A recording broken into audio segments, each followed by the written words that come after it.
Татарстанда яңа ел ялларында килеп чыккан янгыннар 5 кешенең гомерен өзде. Фаҗигаләр Казанда, Актаныш, Балык бистәсе һәм Чирмешән районнарында булган 2 кеше үлеменә китергән очрак Актанышта була. Монда яңа ел кичендә шәхси йорт яна. 47 яшьлек ир һәм 40 яшьлек хатын-кыз үлә. Салкында кеше урамга азрак чыкты, тик халык йортларда җылыту җайланмаларын күбрәк куллана башлады. Һәр 4нче янгын шуның белән бәйле. Основные три причины это Янгын ешрак электр җиһазларын җылыту җайланмаларын дөрес кулланмаганга күрә килеп чыга. Шулай ук ут белән сак эш итмәү сәбәпле дә фаҗигаләр булды. Иң күп янгыннар торак йортларга туры килә. Бәйрәм ялларында республика буенча 87 очрак теркәлде. основная доля пожаров, ну и гибели, соответственно, произошла в жилом секторе. 60%-ка якын очракта ут мунча, сарай, гаражларга каба, 15 шәхси, 9 күп катлы йортта, 2 дачада янгын чыган. Шулай да узган ел белән чагыштырганда, соңгы 10 көндә ут күз чыгу очраклары 32%-ка кимәгән.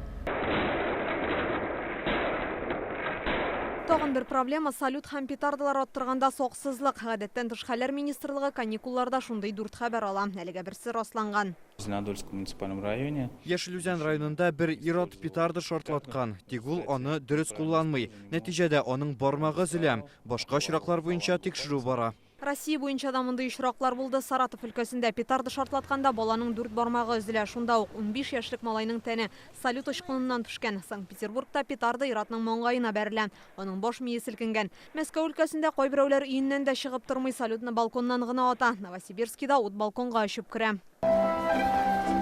Ялларның тагын бер нәтиҗәсе быел 170 мең турист каникулын Татарстанда уздырган. Узган ел белән чагыштырганда 10 меңгә күбрәк. Кунакханәләр 100% тулы булган. Халык бу чорда хәтта поездга билет табу кыенлашты ди. Наибольшее число туристов. Туристлар күбесенчә Россия башкаласы, Мәскәү өлкәсе һәм Санкт-Петербургтан килде. Күбесе М12 трассасы ачылуына сөенә. Башкалага килүе уңайлы булды диләр.